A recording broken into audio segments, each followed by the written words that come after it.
বিজয় পুনপুনা আপোনাৰ ওচৰলৈ গৈছো দুদিনীয়া ভ্ৰমণসূচীৰে যদি প্ৰধানমন্ত্ৰীগৰাকী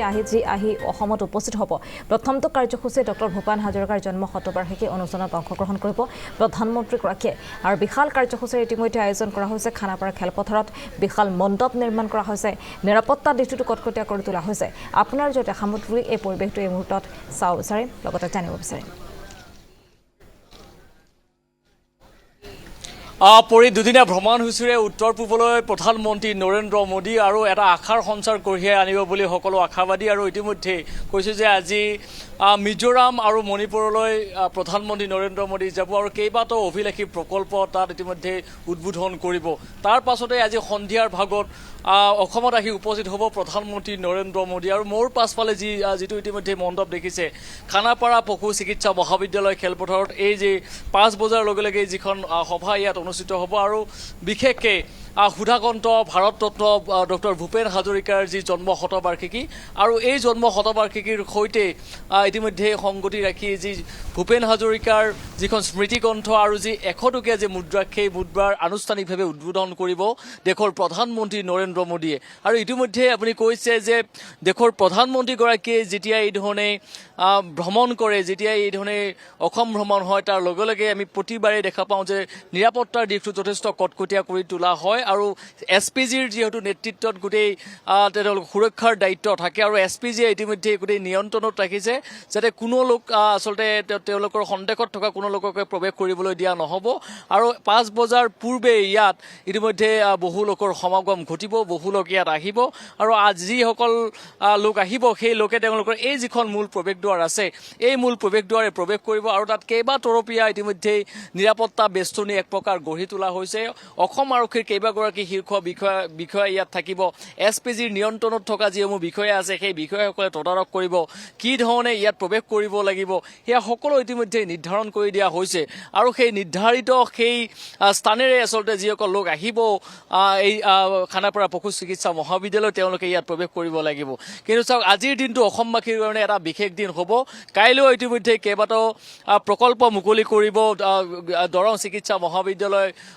কুৰুৱা নাৰেংগী সংযোগী যি দলং আছে সেয়া মুকলি কৰা হ'ব তাৰ পাছতে নুমলীগড়ত প্ৰকল্প ইতিমধ্যে মুকলি কৰা হ'ব গতিকে আজি আৰু কাইলৈৰ দিনটো অসমৰ বাবে বিশেষকৈ এটা বিশেষ দিন হ'ব প্ৰধানমন্ত্ৰী নৰেন্দ্ৰ মোদীৰ এই আগমনৰ লগে লগে প্ৰতিবাৰেই আচলতে অসমৰ বাবে নতুন নতুন আশাৰ সঞ্চাৰ কঢ়িয়াই লৈ আহে আৰু এইবাৰ বিশেষকৈ সুধাকণ্ঠ ডক্টৰ ভূপেন হাজৰিকা এনেদৰেই যি বিশ্বমুখী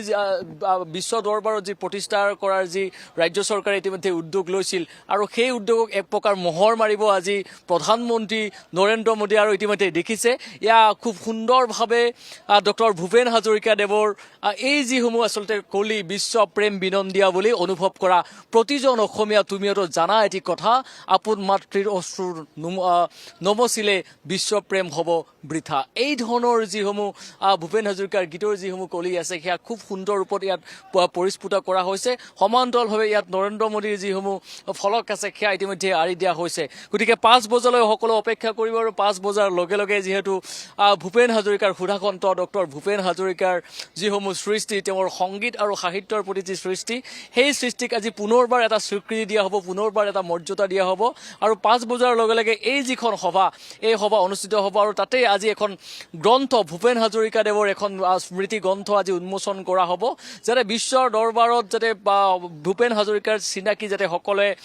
পাব পাৰে ভূপেন হাজৰিকাক যাতে সকলোৱে চিনি পাব পাৰে এই যে বিশ্ব বৰেণ্য বিশ্ব বিস্তৃত যিগৰাকী শিল্পী এই শিল্পীগৰাকীৰ যিসমূহ সৃষ্টি সেই সৃষ্টিসমূহ প্ৰতিগৰাকী লোকৰ মাজলৈ যাতে লৈ যাব পাৰে তাৰ বাবে এইবাৰ ৰাজ্য চৰকাৰে উদ্যোগ লৈছিল আৰু সেই উদ্যোগকে আচলতে শেষ মোহৰ দিবলৈ ইতিমধ্যে প্ৰধানমন্ত্ৰীগৰাকী আজি 5 বজাত আহি পাব আৰু তাৰ পাছতে এই যিখন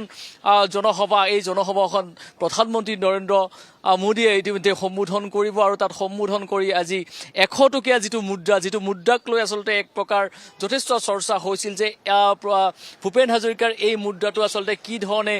বিশ্ব দৰবাৰলৈ লৈ যাব পাৰি বা কি ধৰণে ভূপেন হাজৰিকাৰ এই সৃষ্টিসমূহ সকলোলৈ বিয়পাই দিব পাৰি তাৰ বাবে চিন্তা চৰ্চা কৰা হৈছিল আৰু অৱশেষত আজি সেই সোণালী দিনটোলৈ ইতিমধ্যে সময় আহি পাব সেই সোণালী যি ক্ষণ সেইখন আহি পাব এই মুহূৰ্তত মই দেখুৱাইছোঁ যে খানাপাৰা পশু চিকিৎসা মহাবিদ্যালয়ৰ যি খেলপথাৰ এই খেলপথাৰত ইতিমধ্যে যিসমূহ তেওঁলোকৰ সুৰক্ষাৰ দায়িত্বত আছে সেই সুৰক্ষাৰ দায়িত্বত থকা যিসমূহ আৰক্ষী আছে এই আৰক্ষীৰ দল আহি তেওঁলোকে উপস্থিত হৈছে আৰু মই কৈছোঁৱে যে কেইবাতৰপীয়া নিৰাপত্তা বেষ্টনী ইয়াত গঢ়ি তোলা হ'ব SPGৰ আণ্ডাৰত যিহেতু গোটেই নিৰাপত্তা থাকিব গতিকে প্ৰধানমন্ত্ৰীৰ নিৰাপত্তাক লৈ কোনো ধৰণৰ সুৰঙা ৰাখিবলৈ নিবিচাৰে প্ৰধানমন্ত্ৰীৰ সুৰক্ষালৈ কোনো ধৰণৰ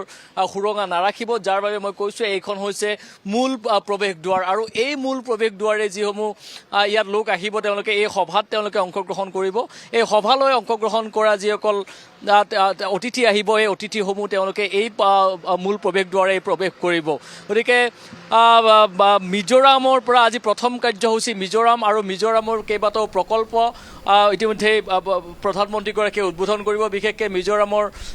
যি ৰেল প্ৰকল্প নতুনকৈ যি ৰেল নেটৱৰ্ক ইতিমধ্যে সংযোগ কৰা হ'ল সেই ৰেলপথ ইতিমধ্যে মুকলি কৰা হ'ব তাৰ পাছতেই যি গোষ্ঠী সংঘৰ্ষ জৰ্জৰিত মণিপুৰলৈ প্ৰধানমন্ত্ৰীগৰাকী যাব তাতো আচলতে কেইবা হাজাৰ কোটি টকাৰ যি প্ৰকল্প সেই প্ৰকল্প মুকলি কৰা হ'ব গতিকে উত্তৰ পূৰ্বাঞ্চলত নৰেন্দ্ৰ মোদীৰ এই ভ্ৰমণে কিন্তু যথেষ্ট আশাৰ সঞ্চাৰ কঢ়িয়াই লৈ আহিছে নৰেন্দ্ৰ মোদীৰ উত্তৰ পূৰ্বাঞ্চলৰ এই ভ্ৰমণে কেইবাটাও ইতিমধ্যে উন্মোচন কৰা হৈছে আৰু বিশেষকৈ অসমৰ বাবে এটা বিশেষ দিন মই কৈছোঁৱে যে অসমৰ বাবে এইকাৰণে বিশেষ দিন সুধাকণ্ঠ ডক্টৰ ভূপেন হাজৰিকাৰ যিসমূহ কৃষ্টি যিসমূহ সৃষ্টি সেই সৃষ্টিক পুনৰবাৰ মৰ্যাদা দিবলৈ ৰাজ্য চৰকাৰে তেওঁলোকে ইতিমধ্যে প্ৰয়াস জনাইছিল আৰু আজি একেলগে 12,000 শিল্পীয়ে একেলগে ভূপেন হাজৰিকাৰ গীত যিসমূহ কালজয়ী গীত আছে সেই কালজয়ী গীতসমূহ আজি একেলগে প্ৰধানমন্ত্ৰী নৰেন্দ্ৰ মোদীৰ সন্মুখত পৰিৱেশন কৰিব গতিকে যথেষ্ট এটা ভাল লগা এটা মুহূৰ্ত অসমবাসীৰ বাবে এটা গৌৰৱৰ মুহূৰ্ত আজিৰ দিনটো আৰু সেই সময়খিনিলৈ সেই ভাল লগা সময়খিনিলৈ সকলো এক প্ৰকাৰ ইতিমধ্যে আশাৰে আচলতে বাট চাইছে আৰু এই মুহূৰ্তত মই কৈছোঁৱে যে খানাপাৰা পশু চিকিৎসা মহাবিদ্যালয়ৰ খেলপথাৰ এক প্ৰকাৰ সম্পূৰ্ণৰূপে সাজু হৈ উঠিছে আৰু আমি যিমানখিনি এই মুহূৰ্তলৈকে যিসকল তেওঁলোকৰ নিৰাপত্তাৰ দায়িত্বত আছে তেওঁলোক ইতিমধ্যে ভিতৰৰ যিসমূহ দিশ আছে সেইসমূহ তেওঁলোকে প্ৰদৰ্শন কৰিছে আৰু ইয়াত ইতিমধ্যে CCTVৰ ব্যৱস্থা কৰা হৈছে যাতে কোনো অনাকাংক্ষিত অবাঞ্ছনীয় যাতে ঘটনা কোনো কাৰণত কোনো লোকে কৰিব নোৱাৰে সেই ধৰণৰ আচলতে এটা নিৰাপত্তাৰ বেষ্টনী গঢ়ি তোলা হৈছে আৰু SPG নিয়ন্ত্ৰণত যিহেতু থাকিব গোটেই নিৰাপত্তাৰ দিশটো গতিকে তেওঁলোকে যিসমূহ লোক থাকিব বা তেওঁলোকৰ যিসমূহ কাৰ্ড থাকিব সেই কাৰ্ড থকা যিসমূহ লোক আছে তেওঁলোকৰ সেই প্ৰমাণপত্ৰ সহিতেহে তেওঁলোকে ভিতৰত প্ৰৱেশ কৰিব পাৰিব গতিকে এই ধৰণৰ কেইবাটাও নীতি নিৰ্দেশনাৰ মাজেৰে 5 বজাৰ লগে লগে যিহেতু সভা অনুষ্ঠিত হ'ব আৰু বিমানবন্দৰৰ পৰা পোনে আহি প্ৰধানমন্ত্ৰীগৰাকীয়ে খানাপাৰা পশু চিকিৎসা মহাবিদ্যালয়ৰ ভূপেন হাজৰিকাৰ যি জন্ম শতবাৰ্ষিকী তাত অংশগ্ৰহণ কৰিব গতিকে আজিৰ দিনটো অসমবাসীৰ কাৰণে এটা বিশেষ দিন আৰু এই বিশেষ দিনৰ বাবে ইতিমধ্যে প্ৰস্তুতি প্ৰায় সম্পন্ন হৈ উঠিছে হয় বিজয় এই মুহূৰ্তত আপোনাক ধন্যবাদ জনাইছোঁ আমাক সবিশেষখিনি আপুনি জনালে যিটো সন্ধিয়া 5 বজাৰ পৰা এই কাৰ্যসূচী আছে ইতিমধ্যে দেখিবলৈ পোৱা গৈছে কটকটীয়া কৰি তোলা হৈছে নিৰাপত্তা বেষ্টনী আজি অসমলৈ আহিব প্ৰধানমন্ত্ৰী নৰেন্দ্ৰ মোদী কেইবাটাও কাৰ্যসূচী আছে সুধাকণ্ঠৰ প্ৰতিচ্ছবি সম্বলিত 100 টকীয়া মুদ্ৰা মুকলি কৰিব প্ৰধানমন্ত্ৰী নৰেন্দ্ৰ মোদীয়ে লগতে উন্মোচন কৰিব ডক্টৰ ভূপেন হাজৰিকাৰ এখন বিশেষ গ্ৰন্থ আৰু অনুষ্ঠানত 1200 শিল্পীয়ে পৰিৱেশন কৰিব সুধাকণ্ঠৰ 14টাকৈ কালজয়ী গীত সুধাকণ্ঠৰ গীতেৰে মুখৰিত হৈ পৰিব খানাপাৰা খেলপথাৰ আৰু সমান্তৰালকৈ কাইলৈ দিনটোত কেইবাটাও কাৰ্যসূচী আছে মঙ্গলদৈলৈ যাব লগতে গোলাঘাটৰ নবলীগড় ইথানল প্ৰকল্পৰ উদ্বোধন কৰিব কেইবাটাও প্ৰকল্পৰ আধাৰশিলা স্থাপন কৰিব সমান্তৰালকৈ মণিপুৰ লগতে মিজোৰামতো উপস্থিত হ'ব প্ৰধানমন্ত্ৰীগৰাকী আৰু কাইলৈ কেইবাটাও আধাৰশিলা স্থাপন কৰিব বুলি জানিব পৰা গৈছে সন্ধিয়া 5 বজাত অনুষ্ঠানত অংশগ্ৰহণ কৰিব আজিৰ দিনটোত প্ৰধানমন্ত্ৰী নৰেন্দ্ৰ মোদীয়ে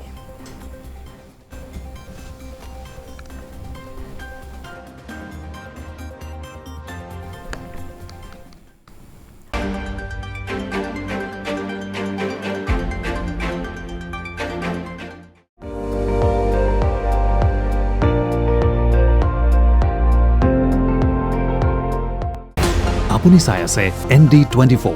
সৰ্বশ্ৰেষ্ঠ নহয় সৰ্বোত্তমৰ দৌৰা